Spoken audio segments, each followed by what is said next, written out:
It's Salakia, that we may do all the words of this law. Meaning we're only us. We can only perceive and fathom the dark parables, the dark sayings, right? What happened on that mount, right? Who actually gave Moses the commandments? It was angels, man. God. Yeah, and how was that? It's the book of Romans, chapter 16, verse 25. So like, now to him that is of power to establish you according to my gospel and the preaching of a Mashiach Yahushua, according to the revelation of the mystery, which was kept since the world began, but now is made manifest, and by the scriptures of the prophets, according to the commandment of the everlasting God, made known to all nations for the obedience of faith. Right? These mysteries, they was kept hid, but now they're made manifest and known through the prophets, right? I mean, only we can understand the Bible. Look, man. And that's, look, man, you can't get around that. Only us. So it's nothing a Jewish lady can tell us, right? You're not even an Israelite, dumb, you idiot, a-hole. Yeah, only Jacob has kept his precepts, right? You know, he's sowing in us the law, statutes, commandments. Commandments, right? And what's your nationality? What's your nationality? Portuguese? You guys are Edomites. Y'all know what your forefathers did to Brazil? You're Edomite. Now y'all took over the whole land of Brazil. Right? Now they speaking Portuguese. All those natives. They call themselves Brazilians. Yeah. You know, you're not from Asher, you know? Or Naphtali, you're not from, look, man. You an Edomite. That's you're right. An Edomite. Brother, you know, and brother, you're an Israelite. Brother, you got a minute? You know your nationality? American. American?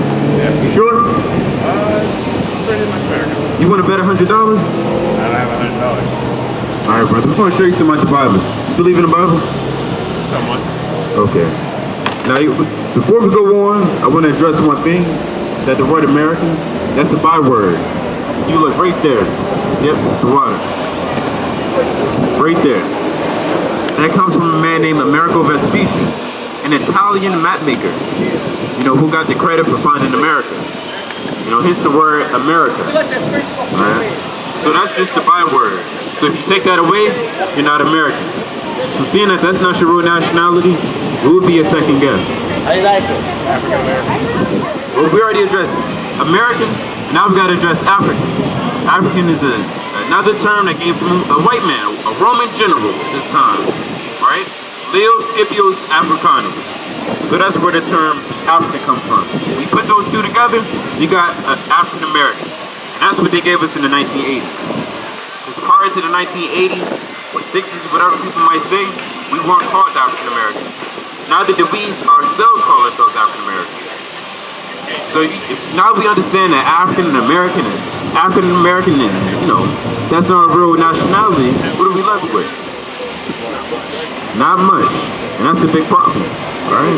It's all in history, you know, the white man and everybody else, they'll tell you, you know, you're a black man, a nigga, an Afro-American, right? All these slanderous terms, right? But what more than that, you know?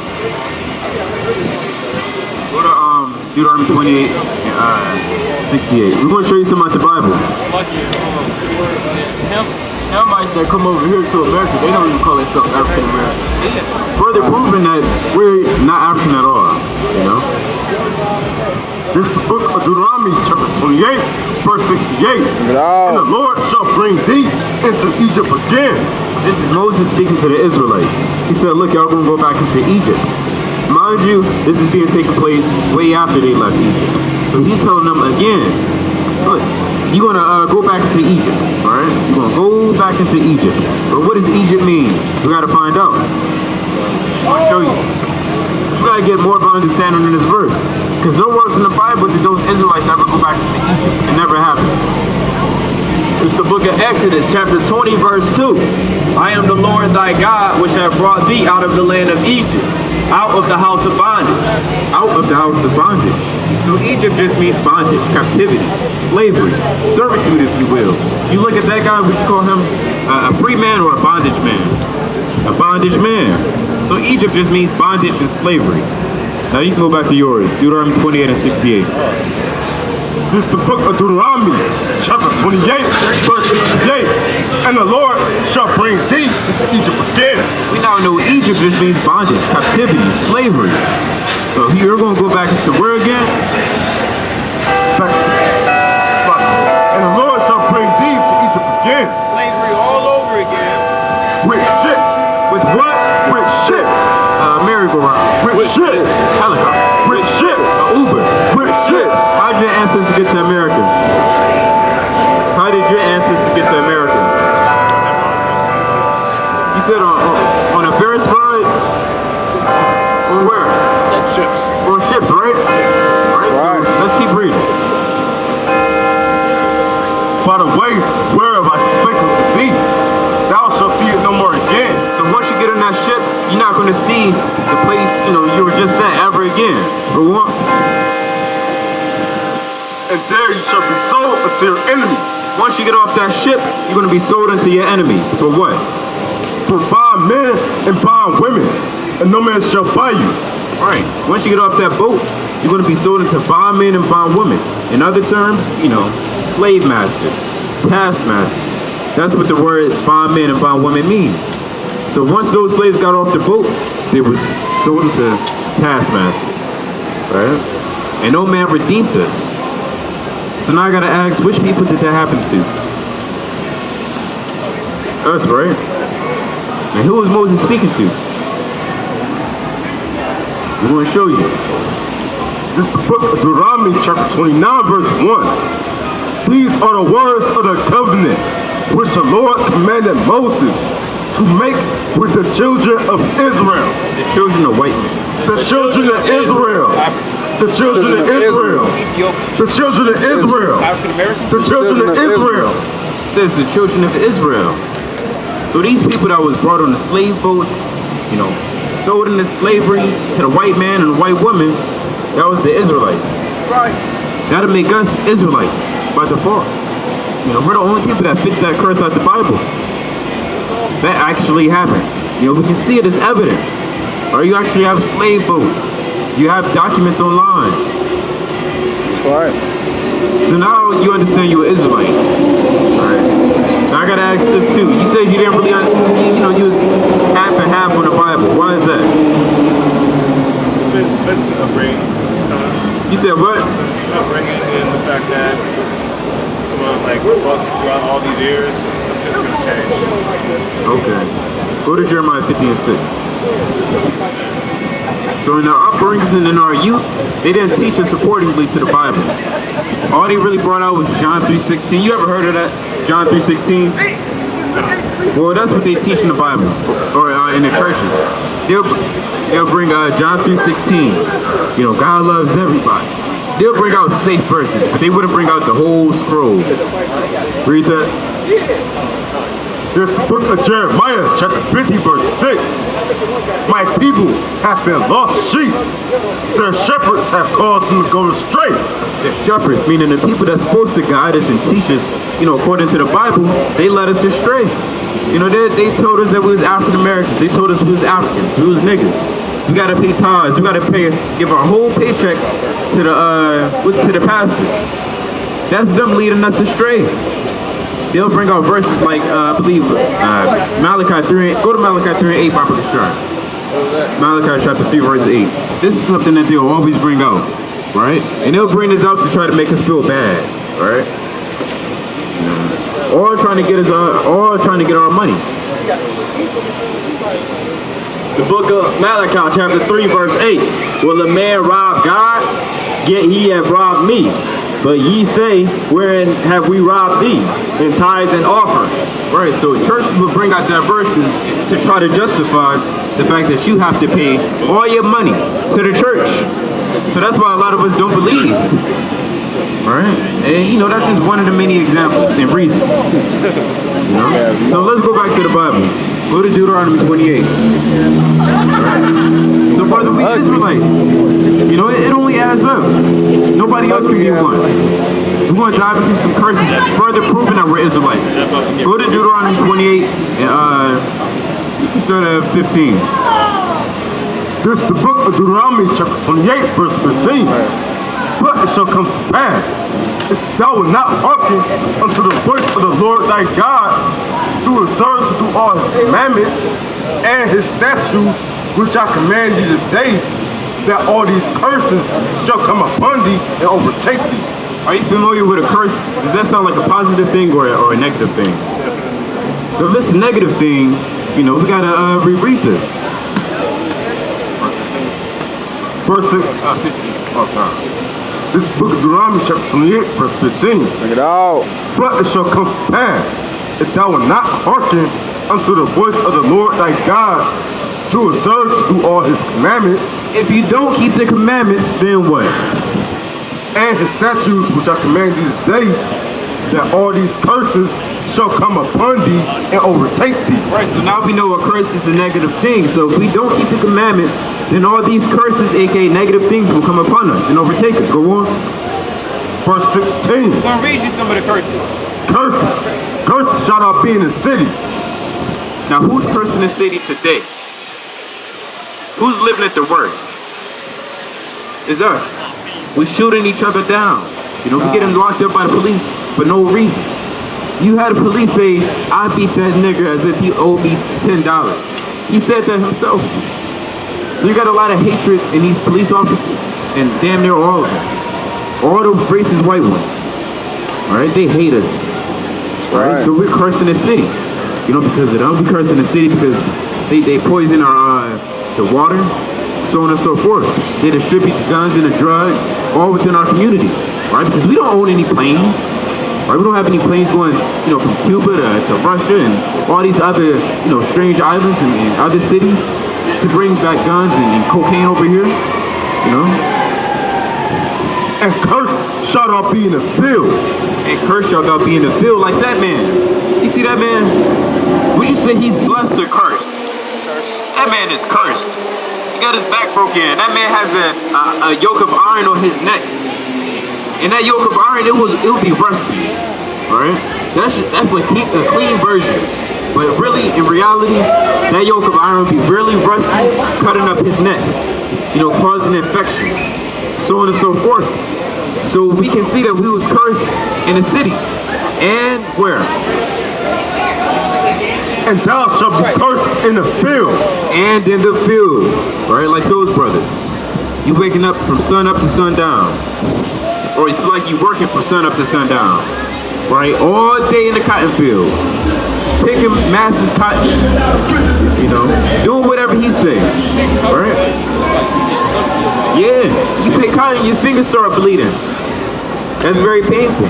So we can really see and fathom that these people are cursed out the Bible. They was cursed in the city and in the field. Hold on, we got a few more for you. Go to verse 54. Go to verse 37. This book of Deuteronomy chapter 28 verse 37. I'm going to show you like four more. And thou shalt become an astonishment, a proverb and a byword among all nations, whither the Lord shall lead thee. Right, a proverb and a byword, those are derogatory terms. And the only people that really have derogatory terms placed upon them is the so-called blacks. Right? It's us, everybody you see on that sign. Right? In fact, if you read, if you read American, Black, West Indian, Puerto Rican, Cuban, those are all derogatory terms. Alright? Everyone that you see up there. Alright, we already went over by American and African, those are bywords and derogatory terms. That's right. Right? The white man gave us that. You know? So, go on. Go to verse 54. Verse 54. So that the man that is tender among you and very delicate, his eyes shall be evil towards his brother. Right? So you got a man, you know, he might come across very delicate and kind towards you, but his eye is going to be evil toward his brother. Right? Meaning he's going to have the ill intentions towards him. You know, he's going to have a lot of malice in his heart. He doesn't want the best for you. So he might kill you. Right? And that's no one amongst us as a people. Why? Because that's where your so-called black on black crime comes from. Right? All day and all night. You know, you got brothers that shot another brother in Baltimore in a bus because he bumped into him. So he shot him. That's a hatred towards their brother. And no other nation really has that. You know, you see two white people bump into each other, they'll say, sorry, boss. You know, I apologize. And toward the wife of his bosom. And toward the wife of his bosom. Who's known for the most domestic violence and disputes? Us. Always within our household, in our ghettos, in our communities. You got the white man beat, or it's like you have the so-called black man beat on a black woman. Vice versa. Day in and day out. Go on. And toward the remnant of his children, which he shall lead. No, which he shall stay and comfort. Which he shall lead. Who's known for leaving their children? So-called black man. This is a fact. This is only happening to the Israelites. Alright? You always see whole Chinese families together walking together, right? Up and down the street, you always see whole Indian families walking together. All the white families walking together. Alright? You'll always see a missing black family. Alright? Missing members from the so-called black family. Yeah, that's a fact. We got one more for you. Go to verse 47. Verse 47. Because thou servest not the Lord thy God with joyfulness and with gladness of heart, for the abundance of all things, therefore shalt thou serve thy enemies, which the Lord shall send against thee, and hunger. Brother, where do you go when you're hungry? Where do you go when you're hungry? All owned by who? The white people, the Arabics, all of them. And in thirst. And in thirst. You want your Dasani, your Sprite, your Pepsi, your Coca-Cola, your root beer, your beverage, your Sprite, you have to go to the so-called white man. Those are all owned by them, and them only. And in nakedness. And in nakedness, meaning if you naked and you need clothing, you gotta go to the so-called white man. You gotta go to Amazon, Macy's, Target, Walmart, so on and so forth. You have to go to the so-called white man. So you serving them all day. You know, you working very hard, you know, and then you get the money, and then you get the money right back to them. So their economy is always fueling, right? And in want of all things. And want of all things. You want glasses? You gotta go to the so-called white man. They own all the main big glasses companies, right? Glasses Hunt, Sunglass Hunt, you know, eyeglass store, the IOC&I. Look, you got all these places owned by the white man. You wanna drive a car, you gotta get a license first. You wanna drive a boat, you gotta get a boating license first. You wanna drive an airplane, you better get that license. You know? In fact, you actually get taxed for collecting rainwater. We gotta pay for water. No, it's too much going on. We have to serve our enemies and want of all things. And a lot of our people don't really see that. They too blinded by materialistic things, love and hip hop, you know, Shawn Mendes, you know, all these people. So we gotta wake up and let our people know who we are, who they are, which would be Israelites. Right? And knowing that you're an Israelite, that means you gotta carry yourself a different way. That means you gotta walk, you know, with some pride in your step. Right? You gotta be, you know, happy to know who you are.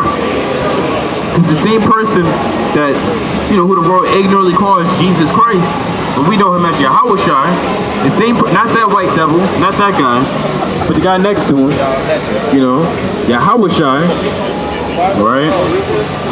We look like him. And that's something to be proud of, because he was an Israelite. Right. Right? Because all in history and in our youth and our upbringing, they told us Christ was a white guy, right? With long, blonde, stringy hair, right? You know, and when we see that, we start, wherever we go, whenever we think of Christ, we think of a white man, right?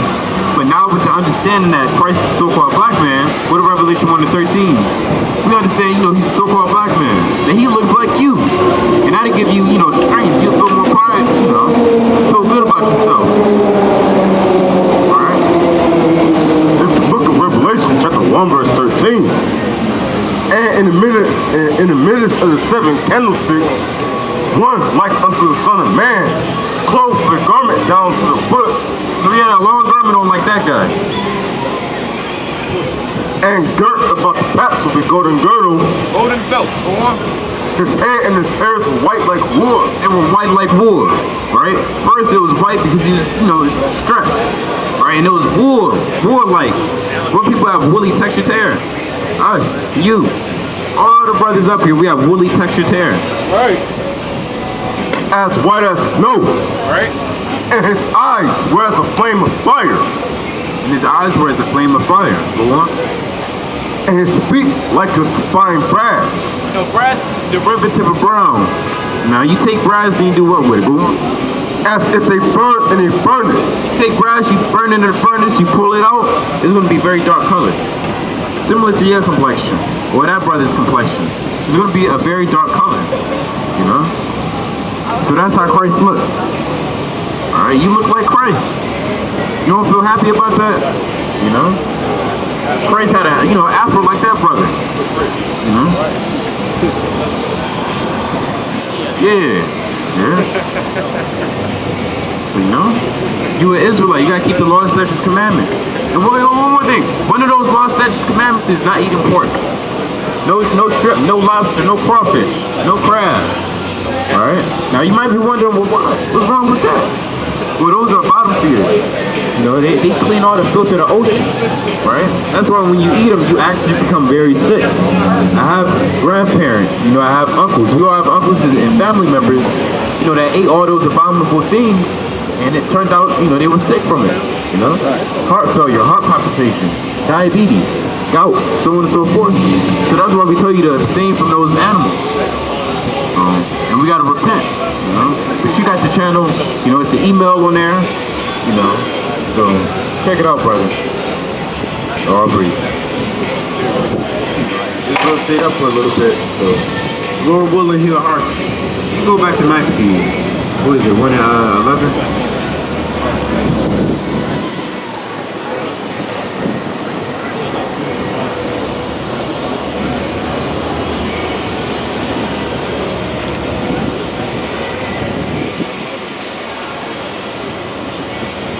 Book of First Maccabees, chapter 1, verse 11.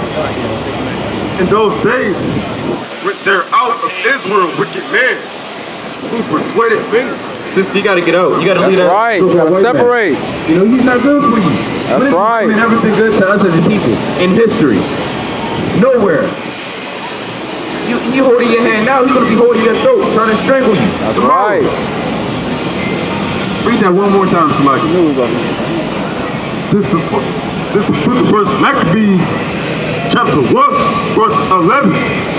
In those days went there out of Israel wicked men who persuaded many, saying, let us go and make a covenant with the heathen. Let us go make a covenant with the heathen. Let's go be wicked. Now, let's get an example of a wicked man. Verse 20. This is the book of 2 Maccabees, chapter 13, verse 20. For Judas had conveyed unto them that were in with such things as were necessary, but Rodocius, Herodotus, who was in the Jews' host, disclosed secrets to the enemies. He what? Disclosed secrets to the enemies. That's a wicked man. He disclosed secrets to the enemies. That man, Herodotus, don't be at him, man. You don't want to be like that guy. That's a coon.